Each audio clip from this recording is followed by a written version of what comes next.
Welcome to another edition of the Basketball Teacher Podcast.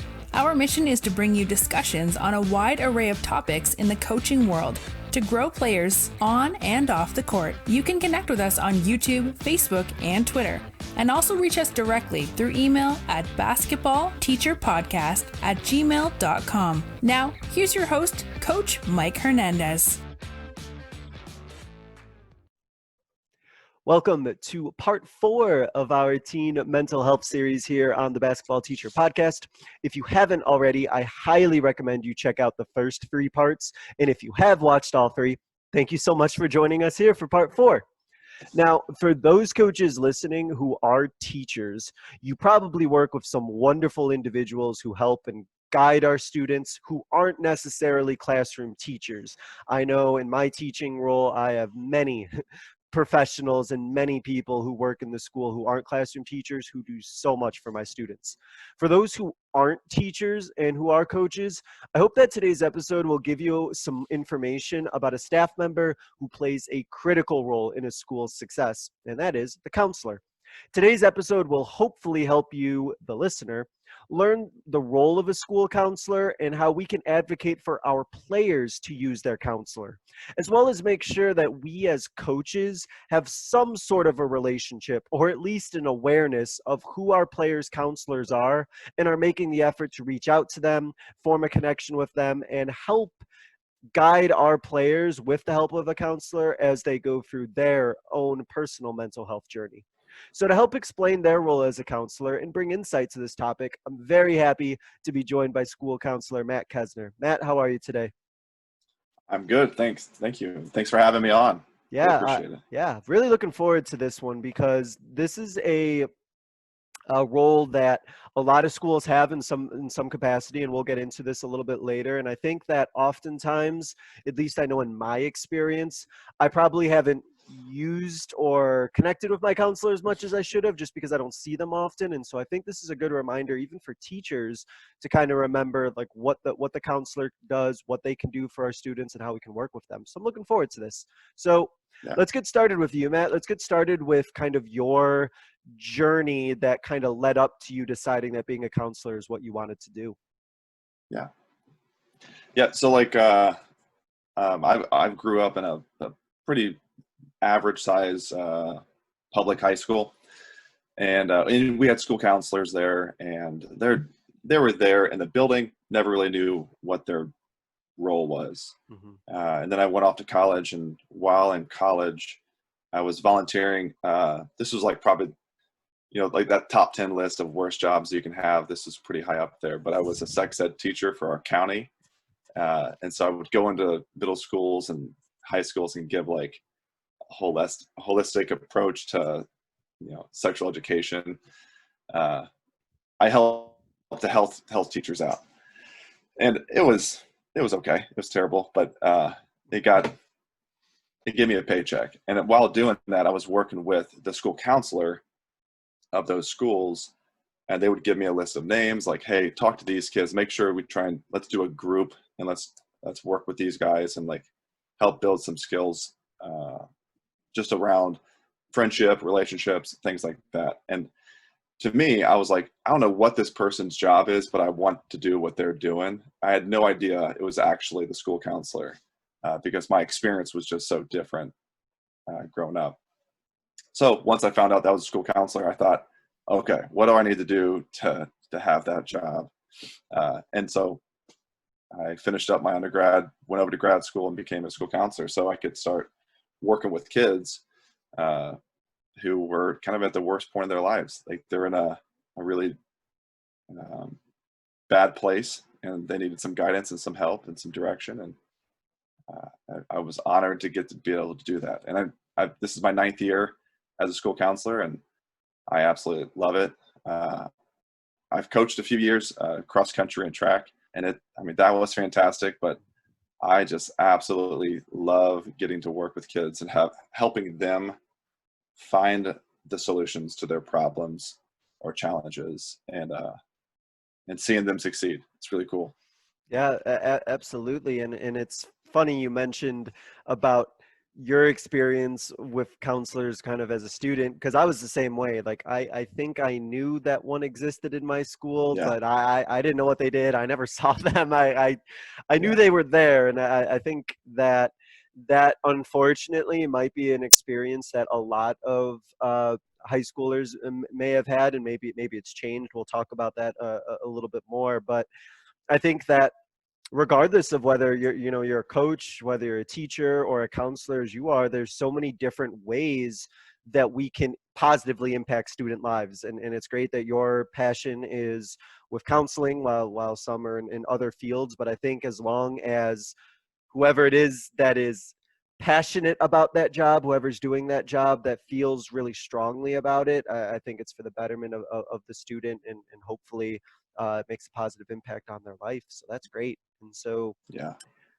let's, before we get any further, let's kind of talk about what a school counselor is and what they do, because I think that not only for me would I not be able to probably properly define it despite being a teacher for 8 years, but I think that there might be some misconceptions or maybe just a lack of understanding about the role of a school counselor. And I'll preface this by Yeah. saying that I'm assuming that the role of a school counselor might be a little bit different here and there depending on what school you're going to Mhm. and work at. But in general, what is the role of a school counselor, and kind of what is your day-to-day, so to speak, responsibilities entail?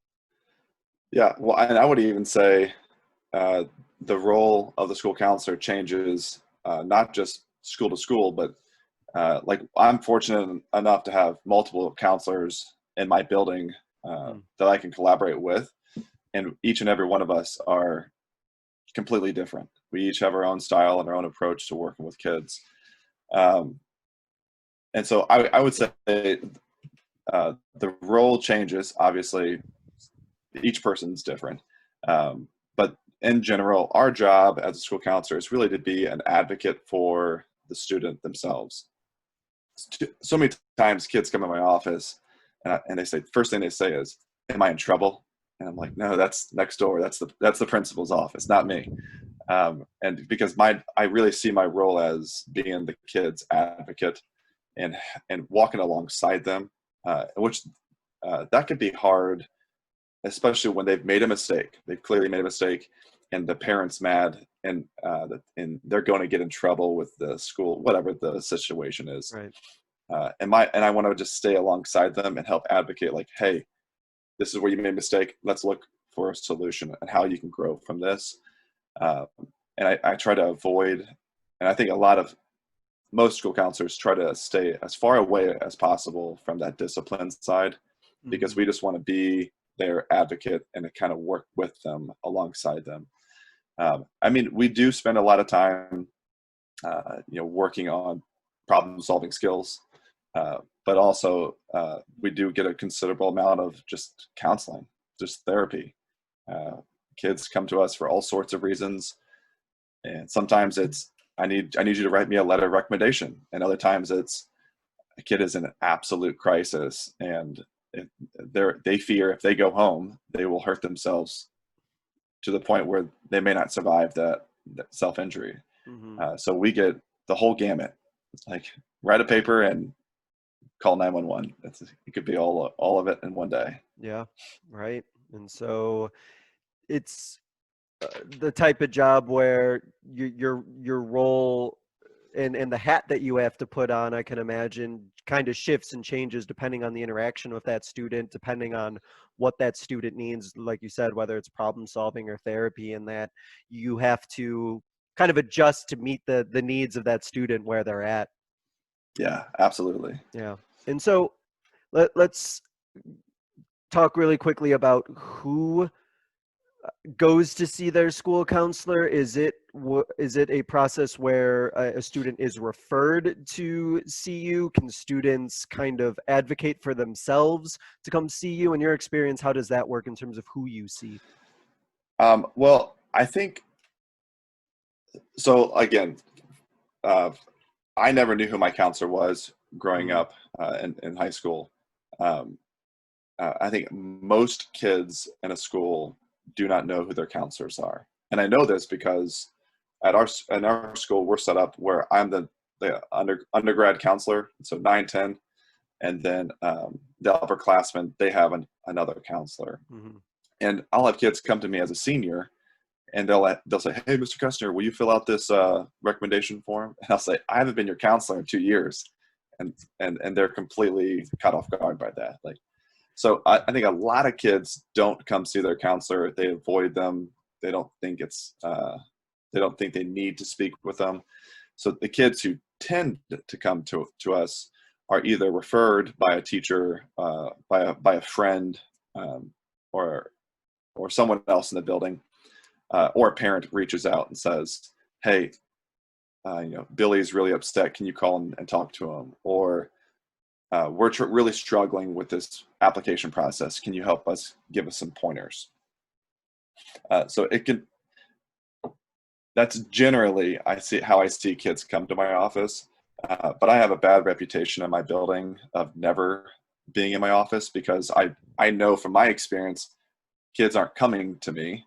I wasn't going to go see my counselor. Mm-hmm. So my technique, I guess, or my approach is I'm out of my office as much as possible, walking the halls, bumping into classrooms, going into the cafeteria or into study halls, and just talking to kids, which is pretty awkward, I'm sure, for them. But I want them to see my face, to see our role, and understand that we are the school counselors are in the building. We're wanting to talk and help, and just see how things are going, really.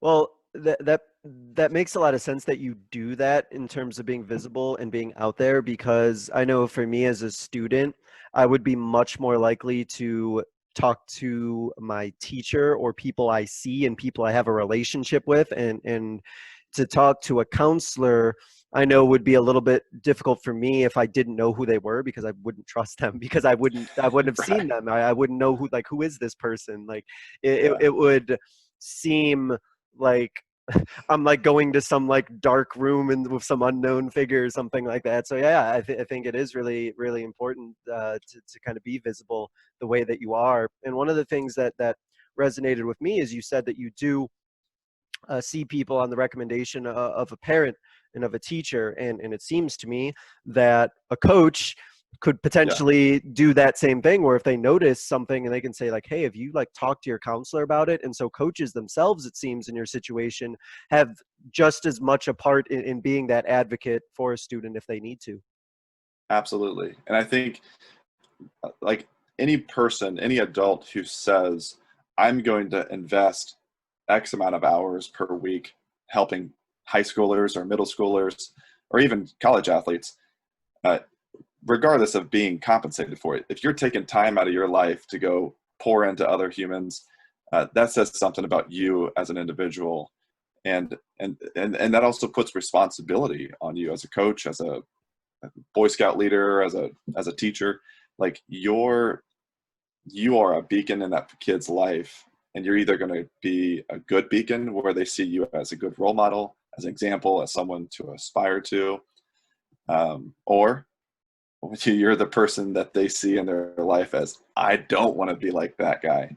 And I've had adults in my life that I still remember today, and there are people that I say, that is not a quality I want to reflect. Mm-hmm. Well, But at the same time, go ahead. there's the coaches that I see that I have in my life that I'm like, how can I keep trying to pursue that guy? I want to show his character traits to my athletes and to my students and to my children. Mm-hmm. Well, it's brings up something that I know I've had conversations about with coaches here on this podcast and elsewhere, is that kids and athletes and teenagers, they notice everything. They notice everything that adults say. They notice things about their body language. They notice about the ways that they interact with teenagers, and they will pick up on things that you might have thought were just like some throwaway comment or just something you said out of anger in the heat of the moment, but that could be the thing that sticks with them. And conversely, it could be something really positive as well. And so, like you mentioned, like we kind of serve as this beacon, and we kind of serve hopefully as a positive exemplar, and understanding that our players, and if we're teachers, our students, they're always looking at us and they're always observing us, and hopefully if we're mindful of that, we're promoting and teaching the right lessons, and giving the right image of an adult to them, hopefully. Yeah. So Let's talk about in your line of work. Now, you said you've been doing this for 9 years now. And so over the course of that 9 years, what trends have you kind of noticed? Are there things that you have seen an increase of? Are there things that you've consistently seen that you are handling and talking to teenagers about? What have you kind of noticed over the years? What I would say, um, a trend that I've seen, certainly in a positive sense, and I'm trying to make sure I word it correctly so I don't come across sounding like I'm bashing on kids. Since the beginning of time, teenagers are angsty. They've had problems. They've had challenges. And I think growing up personally, it was, hey, if you're sad, if you're upset, if you're depressed, tough up, get over it, move on, you'll be fine. Walk it off. That was the general approach that I remember hearing, or just when I was a teenager. Right. But now, as I've been working with kids, and I've been working with kids really for almost like 15 years, but 9 years as a school counselor. What I'm seeing, and I'm loving this trend, is that kids are really getting more comfortable identifying their feelings and identifying what's going on inside their minds, and not being afraid to say, I think I have a problem. I think I've got depression, or I think that this is something that's buried down deep and I've been hiding it, and I think I need help. And I think seeing that trend where kids are more open to admitting that they have a challenge or a struggle, and seeking help, is a fantastic move in the positive direction. Yeah. Because, if you have a broken leg, you're going to go to the doctor and you're going to say, hey, can you fix my leg? And it used to be, if you had mental health issues, it was, get over it, toughen up. But I would equate those two as the same. If you've got a broken leg, or if you're struggling with depression, go to a doctor and get help. They're the exact same thing, and they can cause either one, if left untreated, can cause long-term complications for the rest of your life. Yeah. It's always been the challenge, right? That with mental health, you can't see it like you can with a broken leg. So sometimes Right. we don't equate them as being similar, because just like you said, just deal with it, or toughen up. But I think you're absolutely right in that. And just in my experience as a teacher, I have found that students are a lot more open and a lot more willing to discuss these things. And I know when I was a student that I didn't really hear those conversations. So I think you're absolutely right. And another thing I've noticed is that I feel like students are a lot more tolerant than even in my experience 15 years ago in high school. I think that there's a lot more of an openness and a willingness to kind of accept people who aren't like them or have different lifestyles like them. And so I think that I think that it is something that I've definitely seen an increase of as well. And I think it's really fascinating, like you said, where as coaches, I think if we talk to our players and really have that relationship and ask them hey, how are things going? I think we might be surprised at the openness and the honesty that you might get in return. Yeah, absolutely. And I think that's one of the best gifts as a coach that we can offer our athletes. Sure, we can teach them how to play basketball, or I coached cross country and track, and so we can teach them how to run and how to be athletic and work hard. But really, we're an adult that they're going to get some 1-on-1 or 1-to-10 ratio of attention, where we can really just pause the busyness of life and get to know them a little bit more and find out what's buried just below that first layer. Mm-hmm. Like running cross country, we'll send kids off on an hour run. Well, I would always hop on and run those runs, workouts with them, especially like long run days. I'm not fast, so I can't keep up with them, but I can run for a long time. Mm-hmm. And during those runs, the conversations I'd have with kids were They might be, involved in all the student body leadership. They might be doing every club that we offer in our building, and they look like they've got it all together. But you start running, you start talking, and you get down below that first layer, and you start finding out, like, man, they're dealing with like a whole bunch of the self-esteem issues. The parents are getting divorced, and they don't know where they're going to live. Like, yeah, whatever sport we're playing, or even in the classroom, if we just hop off whatever script we're supposed to be following, we can find some really things that are really the kids are struggling with, and just be an adult there to listen and that can make such a huge difference. Yeah. Listening, super important, is taking time to listen, especially because there are players, and I know because I've coached them or currently coach them, who bear a lot more responsibility at home than even I did. And there's a lot more potentially on their shoulders that they're dealing with. And like you said, perhaps on the surface at school or in other situations, they kind of have to put on this persona, for lack of a better term, of having it all together. But sometimes they just need a person to talk to and just to hear their ideas. And sometimes, I found too that it's not necessarily all, bad per se, but sometimes they just don't really have an adult that they can exchange ideas with, who are, on the same path or have gone through the same things that you do. And so I think just taking time to listen, I know when we're coaching and teaching, we kind of disseminate information so much, but we can learn a lot through listening as well. Yeah. Well, I mean, if you got you said you're in Arizona, I don't know how far away athletes have to drive for games, but I know, like, I'm in Ohio, and so we have everything's within about an hour's drive. But that's an hour on a school bus going from, our school to wherever we're competing at. That's a long time to potentially be talking with kids. Yeah. And like, you're not coaching when you're on the bus. You're just surviving that hour bus ride.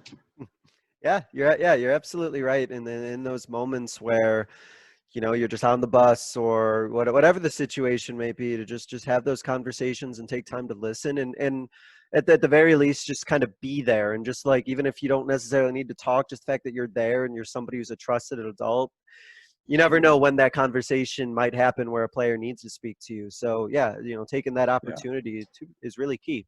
So one of the things you mentioned was, in a positive light, is that students now, in your experience, are a lot more open with their feelings and the things that they're going through. But there are cases, of course, where a student may get referred to you, or you may have a conversation with a student, and in your mind you may be thinking, like, oh man, I wish that so-and-so had come to me sooner. I wish we had a chance to talk about this earlier. So kind of framing this in the context of as a coach and dealing with high school athletes in general, are there things that you notice that you wish teenagers would be more open with and talk about sooner? Are there things that students tend to keep to themselves and don't really want to talk about? And we as coaches should just be mindful of that.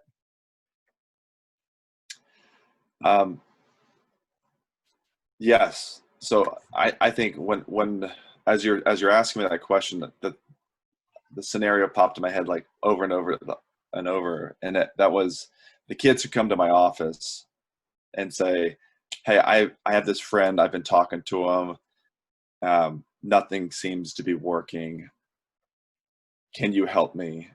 They're dealing with self-injury, or they're dealing with they take pills, or they're, whatever the problem is, it tends to be some sort of self-injury. Seems to be the most common one, where the kid is cutting or hurting themselves in some way. A lot of kids think that they can, because they're good listeners, because they're they have some empathy and a big heart, they feel like, oh, I can handle this. I can go talk to my friends and help my friends through this depression or through this really bad point in their lives. And that's just not the case, because that's a teenager, that's a child trying to help another child through a really, really complicated scenario. And so I would say I do see kids waiting to come to bring that information to an adult way too long, and that way too often. And really, the sooner we can get help to kids, the better. A lot of times I hear them say, I don't want to tell an adult because I don't want to be called a snitch.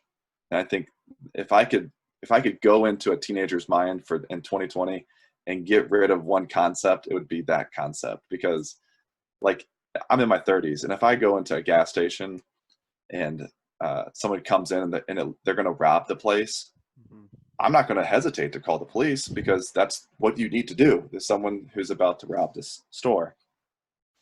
I'm not going to think to myself, oh no, what if that robber thinks I'm a snitch? I'm just going to call the police because that's what I need to do. And I think too many times kids will delay getting help because they're afraid of being called a snitch or labeled a snitch or whatever. And that just drives me bananas. If I could literally get rid of one bad pattern of thinking, it would be that one there. Yeah. I don't know if that answered your question. Well, I think I went a little left field there. You illuminated a light bulb in my head with your answer, in that when you mentioned how players or how students rather are going to kind of speak on behalf of a friend, that illuminated something in my mind, because as a coach, most of us are very, very big on our players being leaders and growing them as leaders. And so when we do that, when we grow our players as leaders, that tends to then have other students, their peers and their friends, kind of look up to them, and they might talk to them about things because they see that leadership in them. Well, now, if that situation happens, now our players are aware of all of these other situations that are going on in their friend's life, because they're seen as like a strong leader type figure, and they might be trying to carry like this weight and this burden on them, when, as you said, they're not equipped to do that. And so they need to be able to kind of get that information to somebody else, because it's unfair for even the players or those students in this case to be feeling like they're carrying that burden. I don't think that that's a good way for them to be living either. No. Yeah. No, and you're absolutely right. If there's students out there listening or coaches out there listening to this, I want them to hear this message, that if your kid is sharing this information with you, or if a friend is telling you that they're depressed or that they're self-injuring or that they have an addiction to pain pills, go get help. Like, go to the principal, go to the teacher, go to your parent, go to an adult in the building. And as educators, we're mandated reporters. Like, it is the law that we have to report and follow up on stuff. So if you don't know what to do, go talk to an educator, any adult in the building, and we'll be able to get help. We'll find help for the person, however that may be. And if someone, worst case scenario, spends a week at a mental health institution where they're getting intensive therapy, great. Like, they're getting help. Like I said, like, you're getting a cast for a broken bone. You're giving this individual help, and they're going to be mad, sure.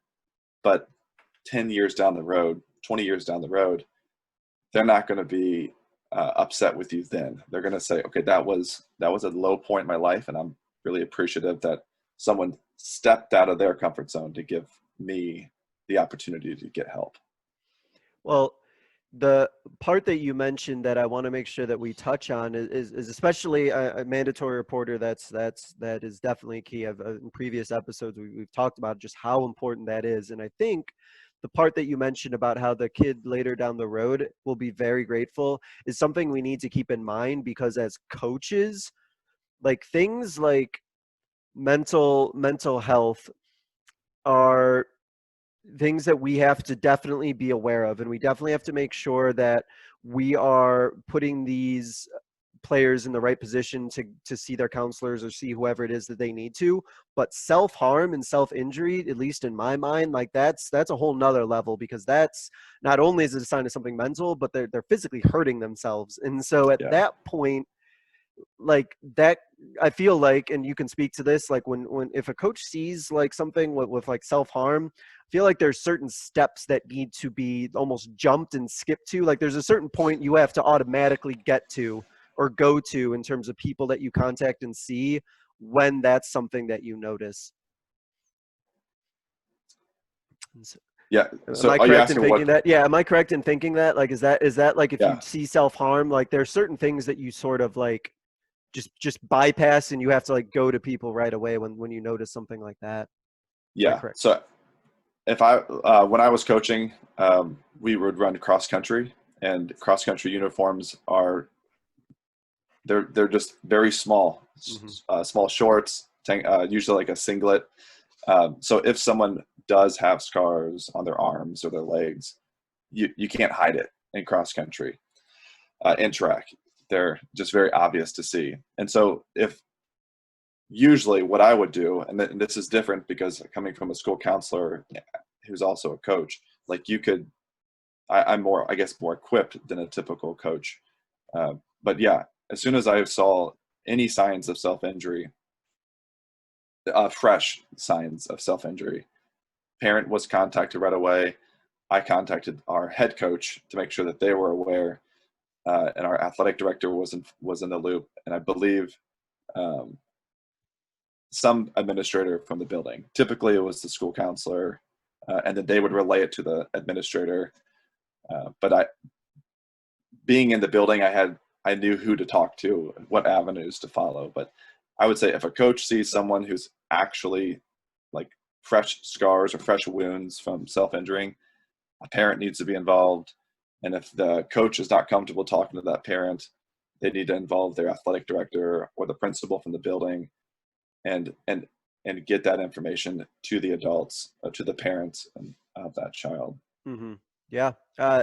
And I know that some coaches might feel like doing that will like fracture their relationship because they're bypassing all of this, but really, and I think you would agree, like you're probably helping to save them per se, or really save that relationship and grow that relationship. And that, at that point, it's you can speak to this. It's kind of like the it's kind of like the kid that we mentioned who's like carrying the weight of that on their shoulders, and they're not equipped to. I know as me as a coach, like I'm not equipped to be able to handle whatever that student is going through if they are at the point where they're self-harming.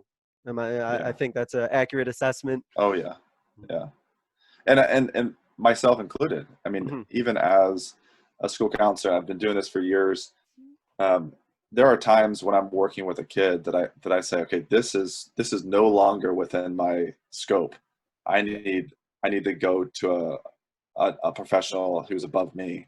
And we have a great support system here in our community, where we can call on counselors and professionals who can fill that void. So if I'm not able to be that first layer of support, there are many layers that I can go up the chain and get help. And coaches out there listening, like the people in your community, if your school has a school counselor, great.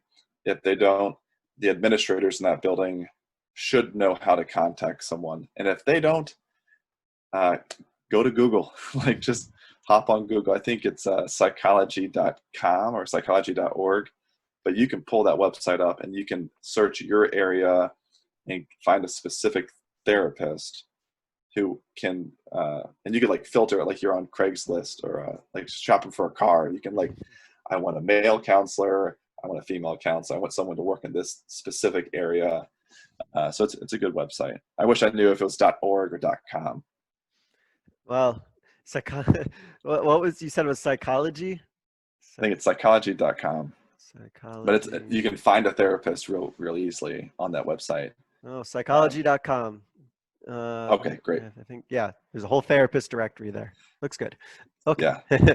And it's really good that you mentioned that there are resources out there. And I would say, like, almost every school should at least have somebody or know of somebody to refer to, and just making Yeah. sure that you're having that conversation. Absolutely. Okay, so Yeah.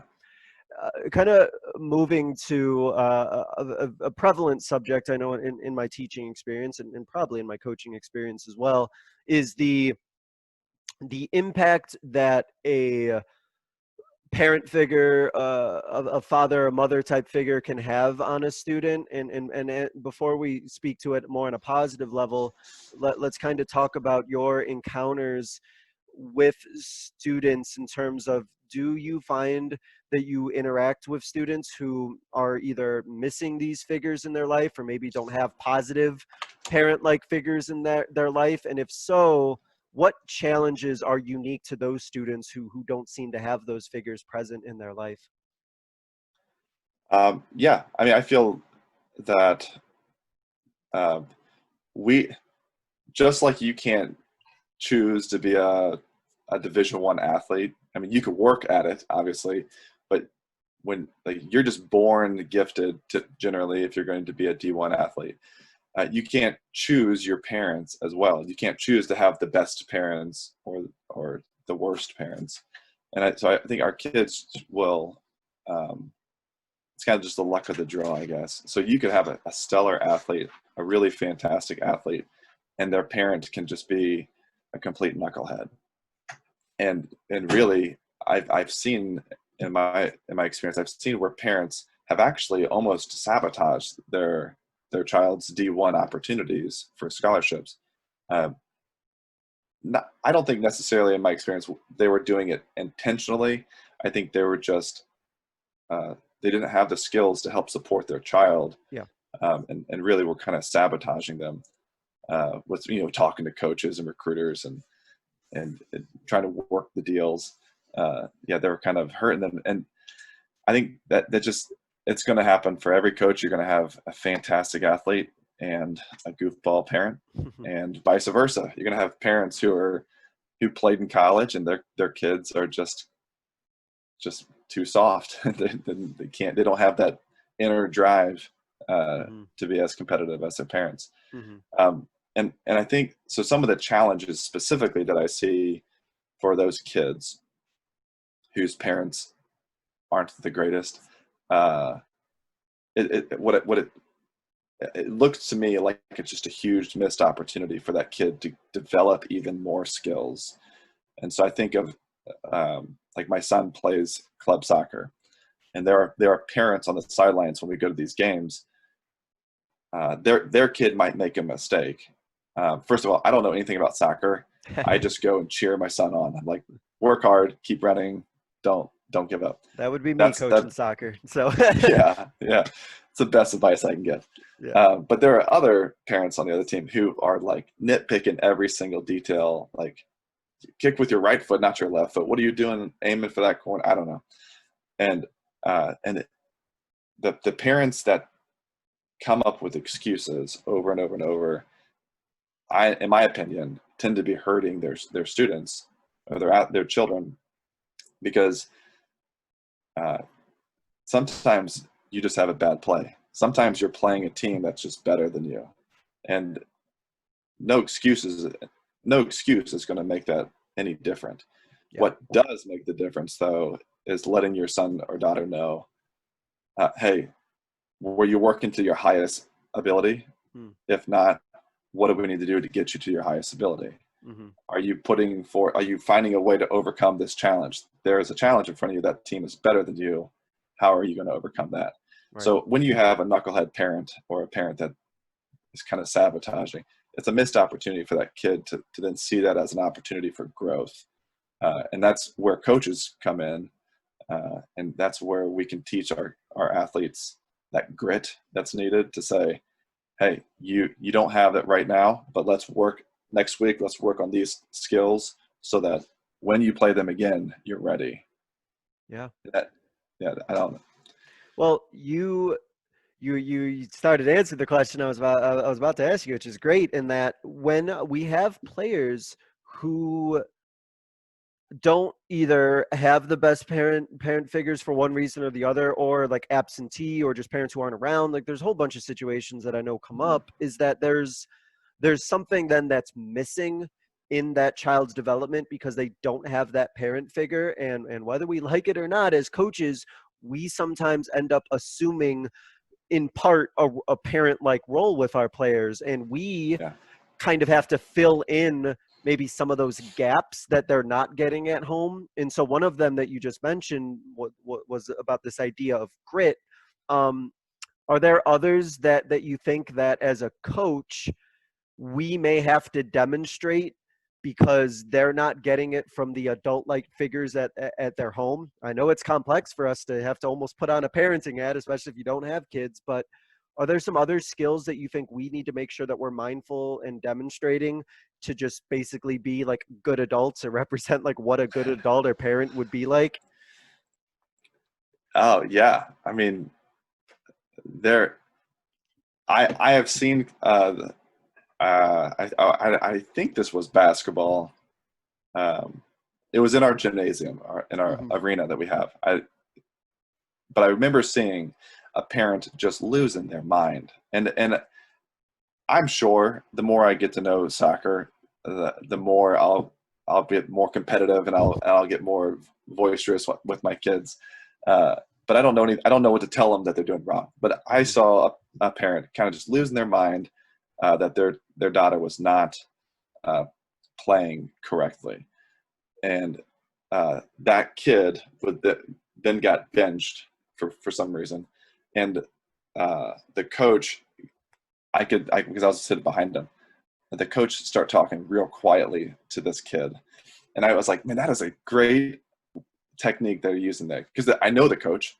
She's Mm-hmm. not quiet. She's a loud person, but I don't know if she was doing it because of the parent, but she saw that kid probably gets yelled at a lot. That's just the way they communicate.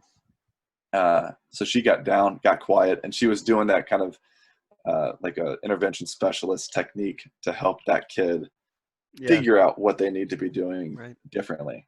And I think that was really cool to see that we can model as coaches Mm-hmm. what we want to see different, that the parents are also modeling. Mm-hmm. I mean, we really get them for a few hours a week, so we can't completely shift the direction that the parent gets them for 24 hours a day. Well, 20 or whatever Majority of the time. a majority. Hopefully. Yeah. Yeah. Right. Yeah.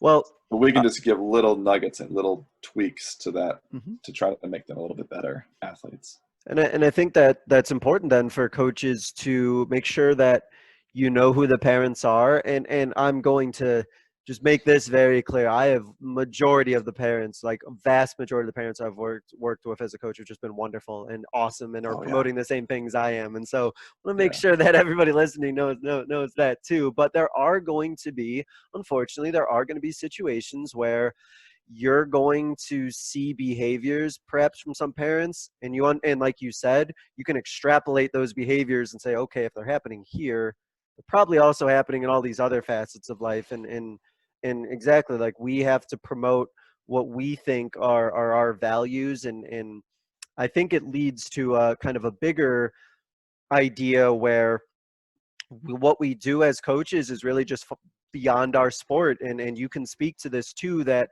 I believe you were mindful of it too when you were doing a cross country and track, that you weren't just coaching your sport, that you understood that your role to your players was beyond that. Am I correct in Yeah. thinking that? Yeah.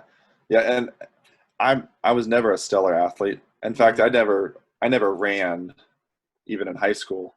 I was like third string backup bench for the football team, like all 4 years. I was just a kid in a uniform. Mm-hmm.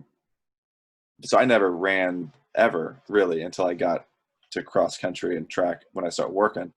So the varsity players, the elite runners, I couldn't help them. All I could do was just be an adult and basically babysit them while they're warming up and stretching, and then they'd go off and do their workouts. It was the middle of the pack kids, the JV team, the new runners, those are the kids that I spent a lot of time pouring into because they were slow enough that I could keep up with them. Yeah. Well, yeah. And I've always said, and I know a lot of coaches who will say this too, that players when they look back on their career of playing, I am almost positive that those players are going to look back on the way that a coach made them feel or the way that they felt with their team. I joked with one coach, like, they're not going to remember your, baseline out of bounds play that you did 25 years ago. They're going to remember all the other things that you taught them that were so far beyond basketball. And so, again, speaking to that about being a role model and understanding that we may have the ability to kind of change the path in that a player goes on and kind of change their outlook on things. We never know. And so we always have to be mindful of that because we don't know what day or what hour or what minute might be the minute that we're going to do something that's going to click with them one way or the other, resonate, or be the thing that they remember about us. So yeah, you're absolutely right. Yeah.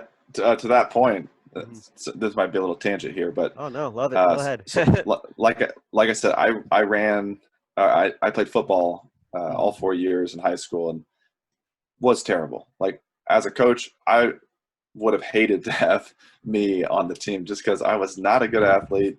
I did not work hard in the gym. I was always I was the ADHD kid that did not need to be there, but my parents needed a break, so they sent me to football practice.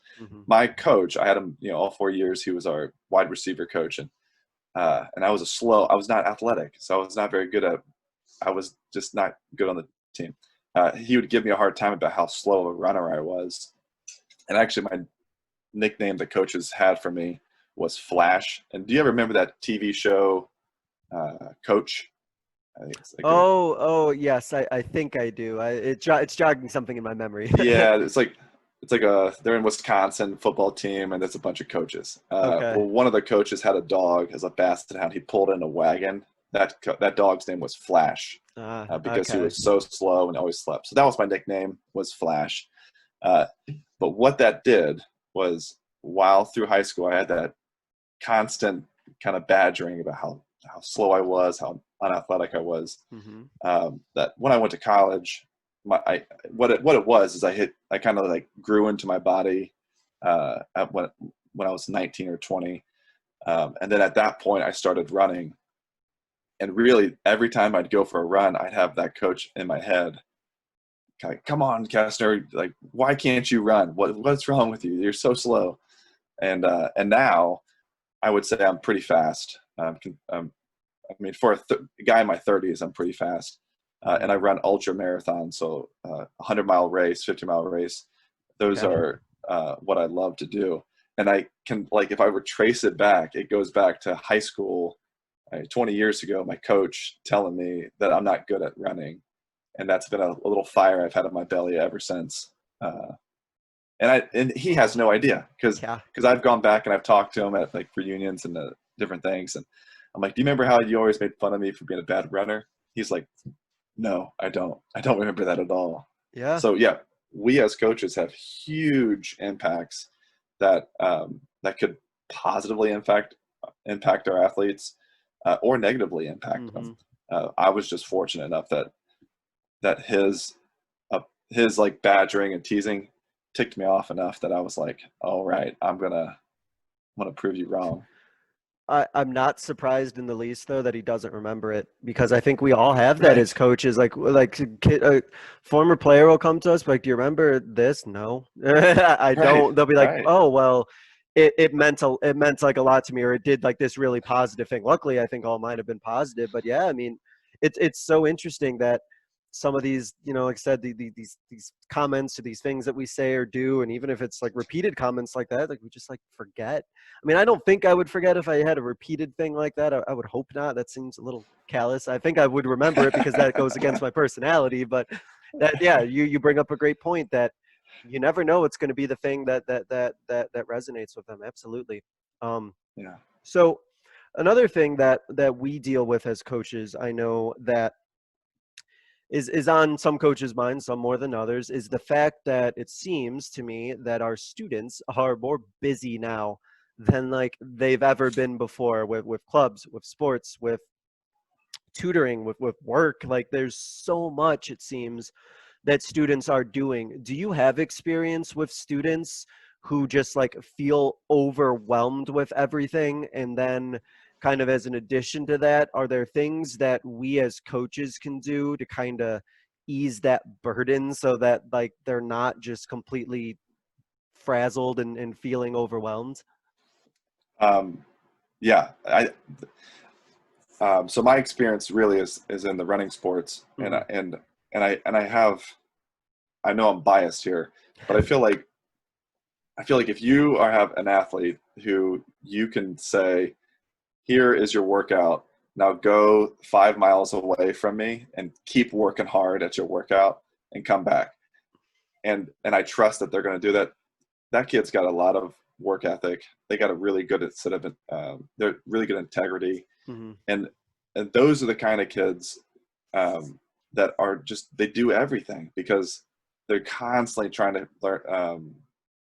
Like they don't want to disappoint. They're kind of people pleasers, and so they want to take on every task they can take on every bit of responsibility. I know that I have athletes from every sport who are like that. Um, but my experience is just with the cross country and track. But Mhm. uh, they take on so many responsibilities because I think a lot of them believe they have to in order to get into college. They're told that if they're going to go to college, they have to be an athlete, they have to be in clubs, they have to be doing volunteer hours, and while that certainly helps, there's tons of other avenues for a career Mhm. without college, but also like a community college and then transferring to a 4 year. There are ways that kids can reduce that pressure if they just see that there's different paths that they can take to get what they want. A lot of times, I think the thing, I'm getting on a little tangent there, so I'll Oh, come back. you're I fine. think I think what we can do as coaches though is know that there's a good chance that the kid that you have that you're working with may not be as passionate about the sport as you are. They might just be doing it to check a box. They might be doing it for a PE credit, or they might be doing it because they want to go play at the next level and get onto a D2, D1, 2, or 3 school and compete at that level. So there's like, we got to kind of gauge, like, is this kid, should I really like force them to be here every single day? And so the majority of the time, yes, like our kid this student has committed to playing my sport. I need to hold them accountable to our schedule. But at the same time, I'm not going to like, I'm not going to like die on this cross to make sure that that kid shows up every single day, especially if they're not invested in it to the degree that I am. Mhm. But Yeah, it makes it makes a lot of sense in terms of us, especially in the coaching and also to teaching a little bit, that we got to kind of step back and think to ourselves. And speaking as a coach now, do I want basketball to be the most important thing in this kid's life? Do I want this to be the thing that they are feeling the most like pressure to succeed in? And to me, the answer is no. And right, so I think it's hard, but I think that we kind of have to remember why they started this sport in the first place. And hopefully it's because they enjoyed playing it. And it was also kind of a break in a sense, or an escape from some of the other things that they were doing. You know, I had a girl last year yeah, who was taking a lot of AP classes. She was very involved in things, and basketball was like her way to not have to be feeling that pressure with everything else. And if I had tried to make basketball like the most important thing, she would just quit. She just wouldn't do it, because then it's just right, not like on the priority list. It wasn't as important as other things. And I think, like you mentioned, if we have players, especially ones who their career is done after high school, then don't make this seem like this is the most important thing that they're going to be doing. And I think, and you can speak to this, that we as coaches definitely need to make sure that we are advocating and pushing the importance of their academics and the other things in life that we think are hate to say it, but are really to some players more valuable than the sport that we coach. Yeah. Mm-hmm. Yeah. And I think you can be a stellar athlete and Mm-hmm. you could have D1 opportunities. But then if you don't graduate high school, then it's all for nothing. Like, Yeah.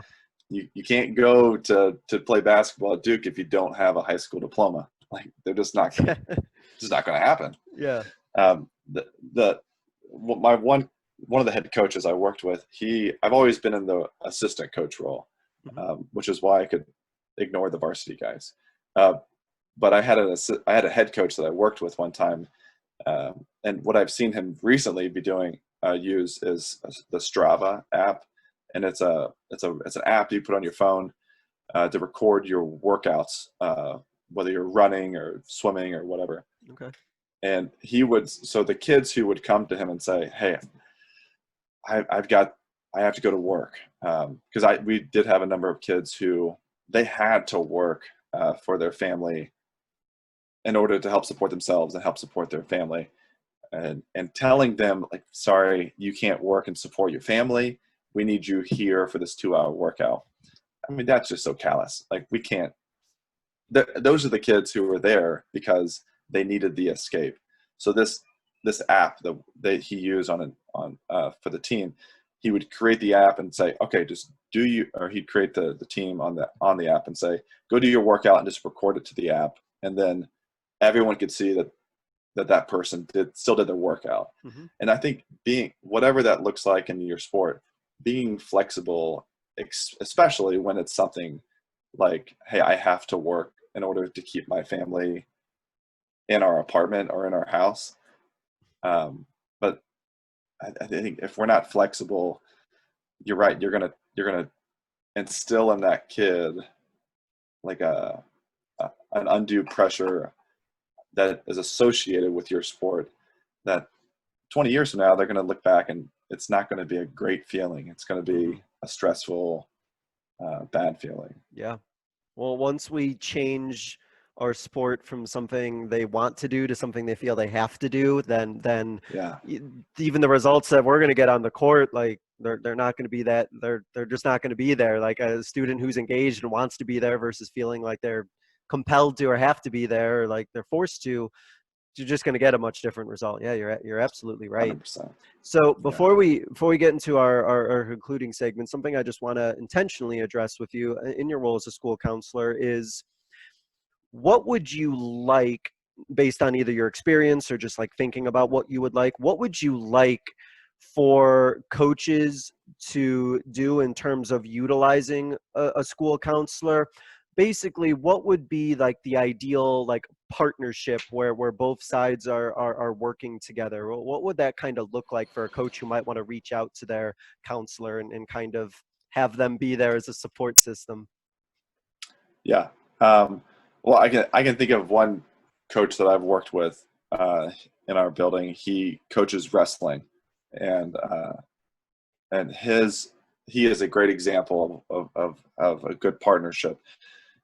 He is constantly emailing me, and he even calls me now because he has my number.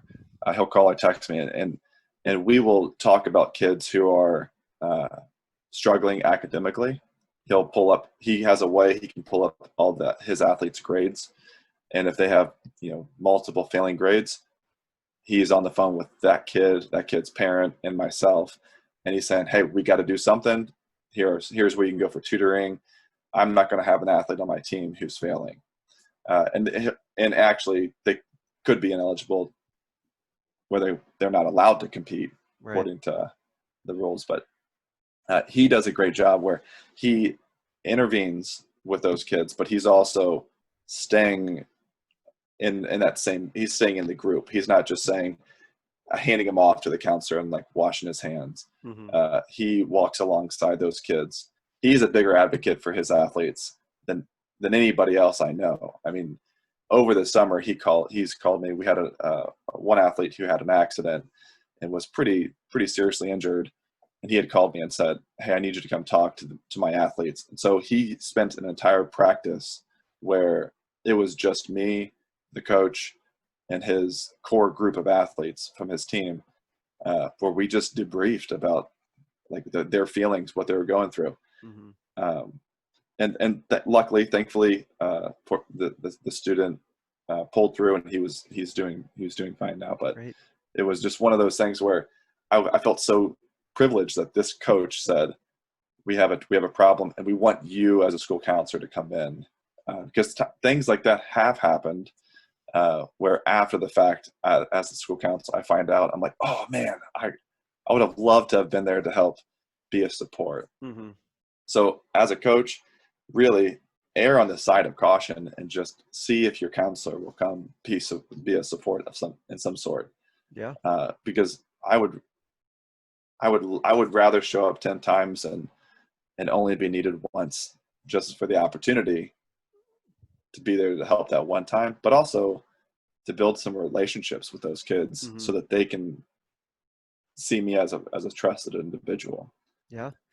Well, a couple things that I think are important to take away from that is number one, for the most part, I would assume that like counselors they want to be involved in that capacity. Like they want to be connected, and they want to be a resource, and they want to work alongside, the teachers and the coaches, and be there as a support system. And then number two, it would seem that in an ideal world, if coaches could reach out to the counselor at their school and maybe bring in that counselor like at the beginning of the season and say like, hey, like we're in this journey together, like and kind of introduce who the counselor is, they don't know, and just sort of be there as like introduction type setting, because then if something does happen, that counselor's already been introduced and was already there, and like just doesn't necessarily show up like when something happens. I think that might be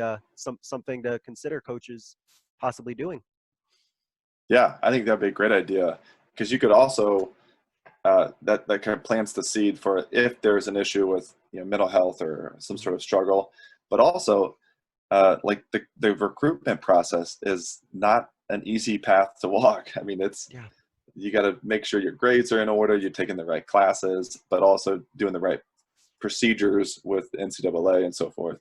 And the counselors can really be a pivotal role in that process. And so saying at the beginning of the season, or even freshman year, like here is an adult in the building that you're going to want to know and talk with over the next 4 years. Right. That could be really beneficial. There can never be enough positive adult figures that are advocating for students. Absolutely, 100% agree.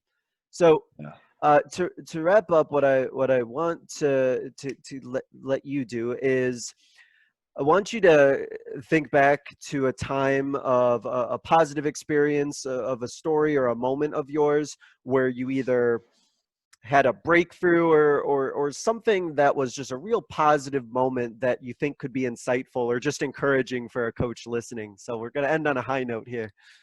Yeah. Well, it goes back to those long runs with my cross country team.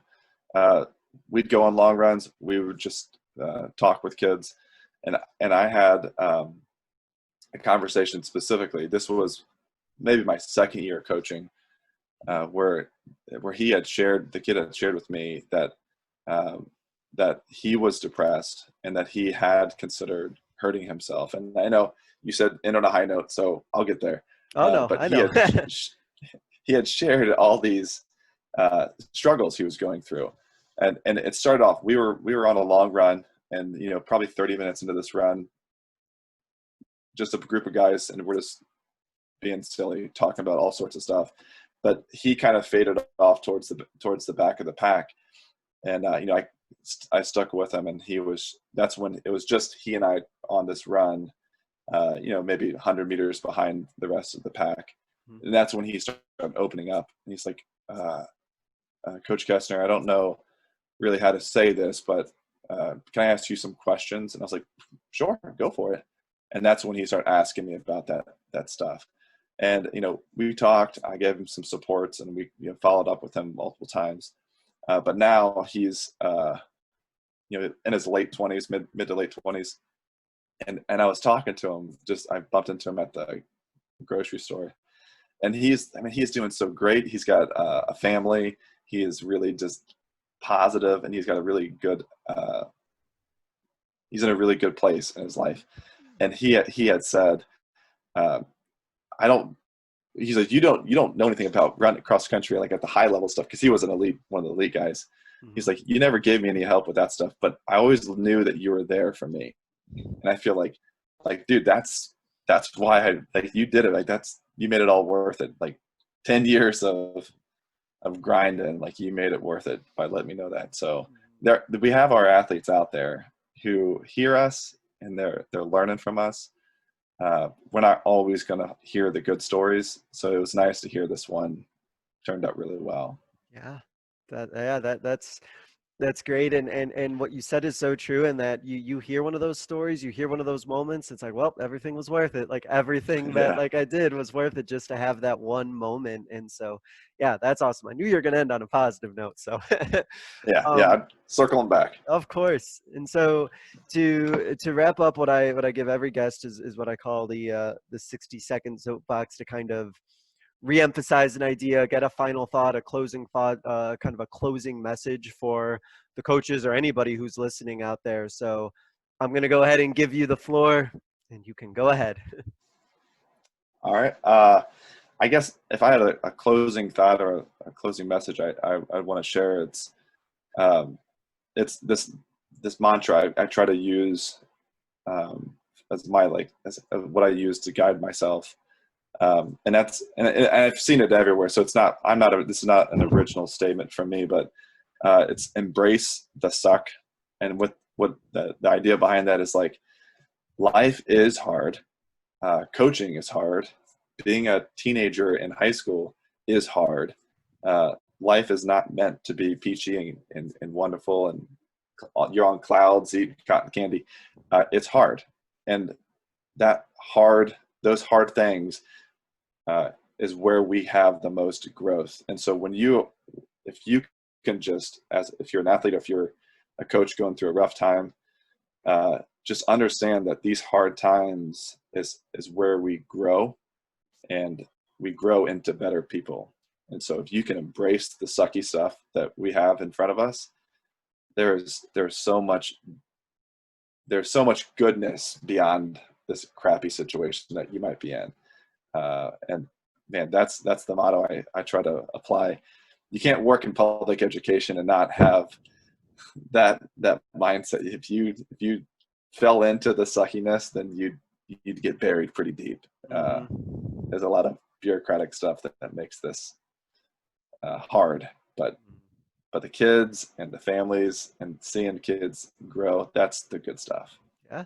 Well, if we're in this profession, teaching or coaching, whether it's to grow kids, change kids' lives, have an impact on kids' lives, a decent amount of that might come from adversity, the growth from adversity, the growth from those challenges. And so embracing that, as you said, as part of the role, and understanding that, hey, this is what it's going to be, but here's where we could get if we just embrace it and understand that we have to deal with this. Let's grow from it and hopefully get to a better point afterwards. Yeah.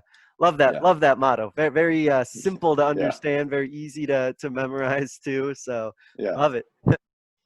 Okay, to wrap up, do you have anything that you'd like to promote? I know that you do have a YouTube channel, and I know that it's primarily for your students, but I think that there's good resources there for anyone in general. So is there anything that you'd like to promote or have people possibly see or connect with at all?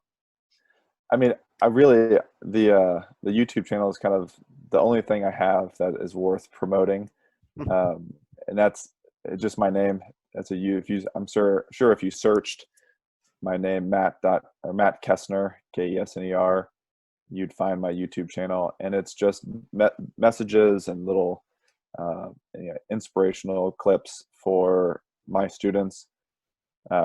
With everyone going on online schooling last semester, it was the only way I could think of communicating with my students besides email. But they're getting so many emails as is from their teachers and classmates that I tried something a little different. And so that's why I started doing that channel. And the messages aren't unique to my building. They could certainly be applied to anyone who's in that online setup, because it's hard, and anybody, we're kind of all going through the same thing. So yeah, that's really the only thing I can plug for myself. I think that psychology.com is a great website for folks to find a therapist unique to their situation. And that's completely, like, I'm not endorsed by them. I mean, I don't work for them. That's just that's a site that I like to use, and it helps me find supports for my families. That's great. And I think that, the messages that are there, as coaches or teachers, or if anybody is watching that might be able to pick something from there to share with their students. And I think there's always a need for more positive content that we're kind of engaging in or subscribing or watching on any social media platform. So that's great. Thank you for plugging that. And I want to thank you for spending some time kind of talking about your roles, school counselor, kind of as a coach, and all of your experiences. And so I am going to call you both school counselor and coach, Matt Kesner. Thank you so much for joining us. Good luck going forward with your counseling and all of your ultra marathoning that you're going to do in the future. Yeah. I appreciate you having me. And this is a great channel to have as a resource, as a reminder, that we have kids out there that we're pouring into, and your podcast is doing a great job at giving us that reminder. Thank you. Greatly appreciate it. And I greatly appreciate all of you who are listening. Thank you so much. We will see you guys next time. Thank you for listening to another edition of the Basketball Teacher Podcast. Make sure to connect with us on YouTube, Facebook, and Twitter, or reach us directly through email at basketballteacherpodcast@gmail.com. Take care, be safe, and we'll see you next time.